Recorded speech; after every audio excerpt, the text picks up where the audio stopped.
good as you look. You look amazing. Great smiles. Thank you for having me. I want to first give honor to God, who's the head of my life and the reason I'm able to live and do all the things that Marissa just read. I want to also thank you, Pastor Milner, First Lady, for having me today.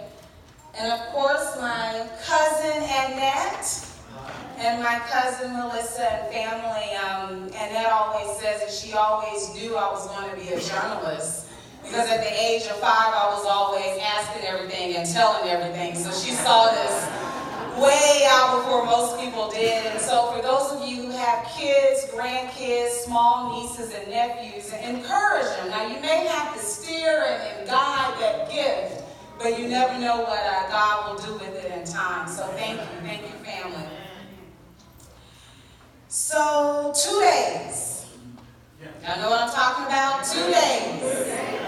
I would be remiss if I didn't get up here and encourage you all to vote. I can't tell you how to vote. I can't tell you who to vote for. But it's definitely important. I don't know if you all have been following the news, but so far 2.1 million people have already voted. That's a record for Georgia. It's rivaling the kind of numbers we see in presidential elections. Amen. So if you haven't voted already, and I'm going to do another poll here, Pastor, who has voted early already? Okay. Who's going to vote on Tuesday? All right, you all look around. Remember the arms that are up. You're in church. You're holy ground now. You got to show up. You know that, all right, you know the lines are going to be really long. And as a news person, I've been watching a lot of the coverage all over the state, not just in Metro Atlanta. And I've seen lines wrapped around. I know on Thursday, I believe, we had some rain. And there were some people out there standing in the rain, and they said I would be out here 2, 3, 4 hours if need be. I wanted to cast my vote. And then looking at that, I started thinking about all the things that we wait in line for and that we get excited for, and elections came to mind. And of course, that's important because you want to elect the leaders that will represent, what you want to see in your issues. But then I went from there, and I thought back a few months ago when Beyonce was in town, and how a lot of people were late to work because they were calling Ticketmaster to make sure they got good seats, or going late on rent so they could get good seats to see Beyonce and Jay-Z. And then I started thinking about the Air Jordan shoes when they come out, and how on the news we see lines wrapped around Foot Locker. Even outside of the malls, people wanted the latest and the greatest on their feet. Women, I thought about the hair.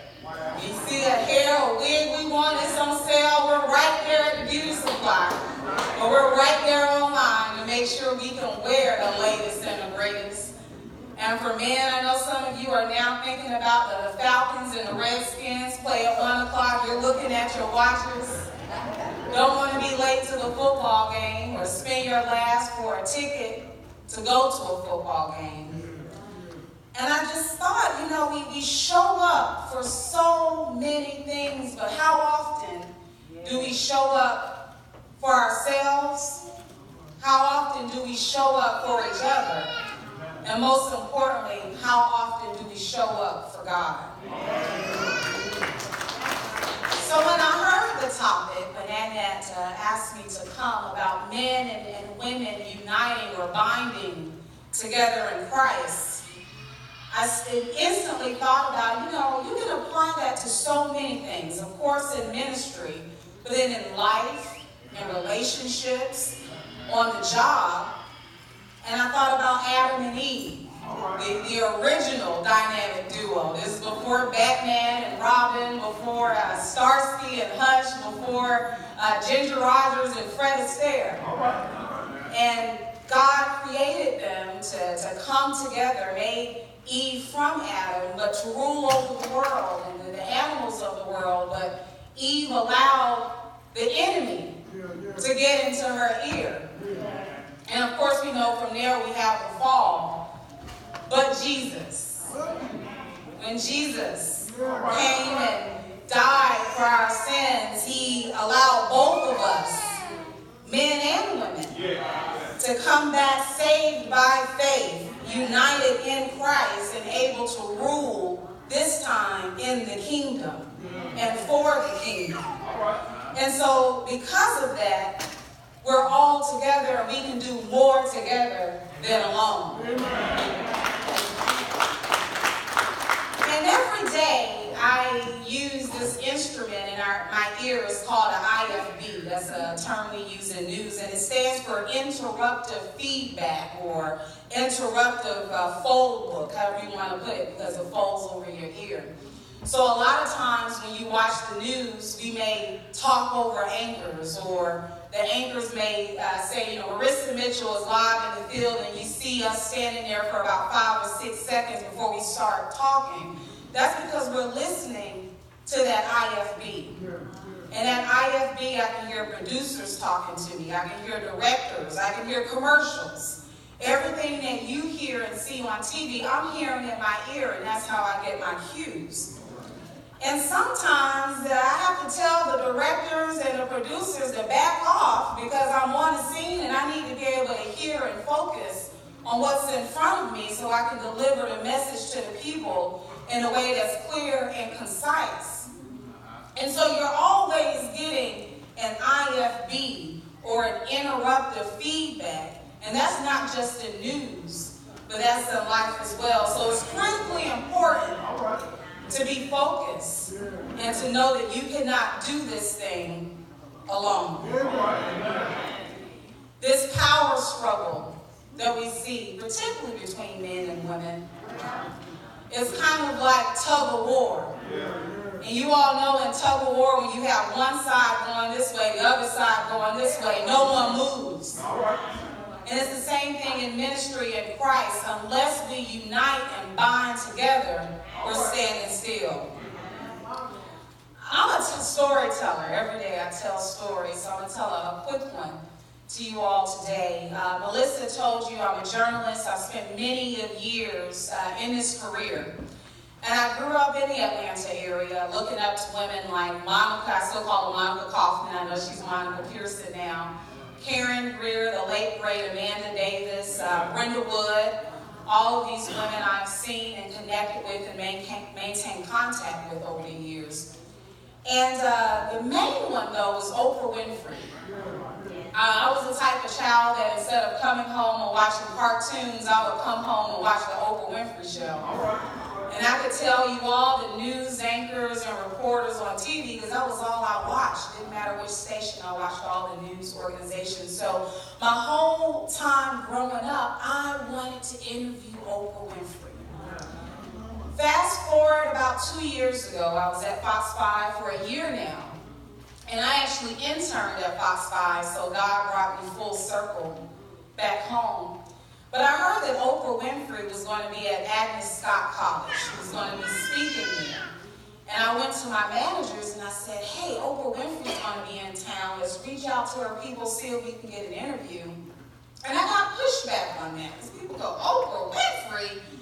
Everybody's going to try to get Oprah Winfrey. I mean, you think you're going to really get Oprah Winfrey? Well, So I'm the type of person that I'm extremely ambitious and focused. That I said, okay, I'll go. So I went in on my day off on a Saturday, got the equipment. That's another thing. If you want to do news, learn how to shoot, learn how to edit, so that if there's a story you want to do, you don't have to wait on a photographer to go with you. So I said, I'm going to go check out this Agnes Scott College. So I go and I sit down with a group of people there, and Oprah spoke, standing ovation. And there was some media there, but towards the end of the program, everybody figured, well, she has all this security, she's talked today, she's not going to give any interviews. Major, Getty, CNN, other stations were there. Everybody left. I stayed until the end. So I waited, and I was like, well, at least I came. So I started walking, and something said, take your time. So I walked a little bit slower, and I took my time walking past the stage, and I saw all these security guards, look like the Secret Service. I've never seen anything like it. They started lining up, and then a moving truck blocked off one of the streets, and I said, okay, they're clearing the way for Oprah. Just take her out of here so she won't be, hounded by people. And so I walked through, just me and my camera, and I stood on the side of one of the security guards, and she turned coming off the stage, and she locked eyes with me. I said, oh gosh, she's looking at me. I was like, let me speak. I said, hi, Oprah. And she goes, hi. And I just walked past the security, went right up to her, pulled up my camera, and I started interviewing Oprah Winfrey. And we walked from one end of the stage through buildings to the other side to her car. And I was able to tell her how much she had meant to me, in my career, and we got a picture, and she drove off. And of course, that was exclusive for Fox 5 that day. That we were the only station in town to get Oprah Winfrey. But I tell that story because if I had listened to people who had been in the business longer than I had been in, or if I had said, well, I don't have a photographer, I don't shoot all the time, or even if I had looked at the security and said, there's no way I'm going to get close, I would have never gotten that interview.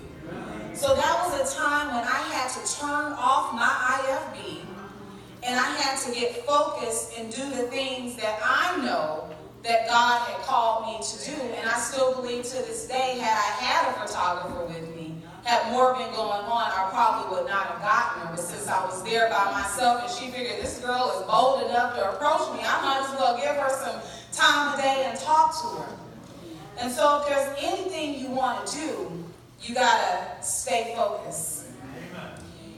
And in closing, I want to hit a little more on focus. A few months ago here in Georgia, we passed the hands-free law. And we know that with cellular phones, there's so much coming at you in every direction. And you want to text right then, or Facebook is popping up. And the reason why that law was created was to, A, keep you safe, and then to keep everyone on the roads safe as well. And something my mom always says, and that is you have to drive for yourself and everybody else, and now you're also driving for the phone because that's another distraction that we're dealing with. But when you're in a car, you have point A and point B that you want to get to and reaching your destinations, and that's the same in life. And I've learned over the years that the farther you go, 9 times out of 10, you're going to have somebody else in the car with you. Because you can only go so far by yourself. All right. But when you're in that car and you know where you want to end up, you got to steer that wheel to make sure that you stay on path to get to that place. I compare that steering of the wheel to Christ. Because a lot of times on the roads and in pathways through life, we get caught up and looking to the left, looking to the right, listening and who's getting in our ear, and not staying focused on the road that's ahead. And so oftentimes God is our GPS. Jesus is that steering wheel to help us get there. And so when you put that all together, hands-free, in the car, maintaining focus, sometimes you need to hear what's in the IFB, and sometimes you need to tune it out.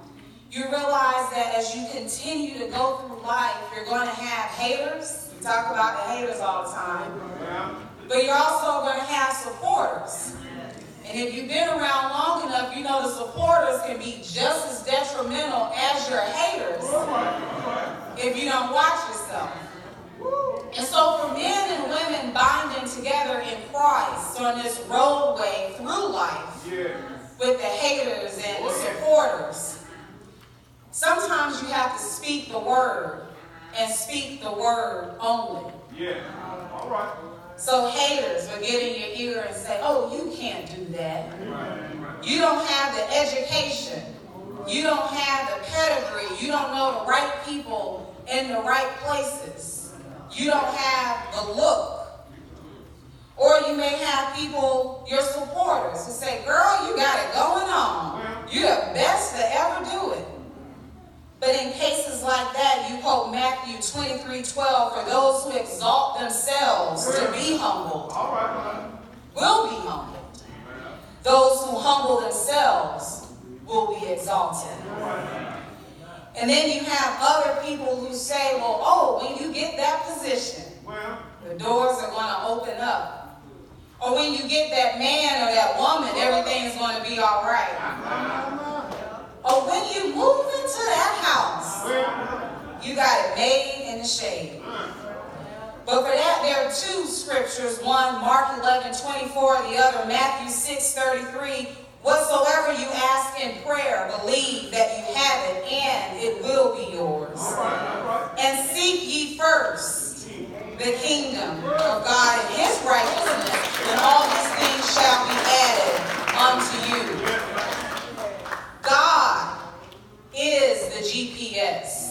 Jesus is the steering wheel. As you drive hands-free on the road to life, taking in some of what's in IFB, getting rid of the rest that you don't need, and binding together with your brothers, with your sisters in Christ, every and anything is possible. Thank you so much for having me.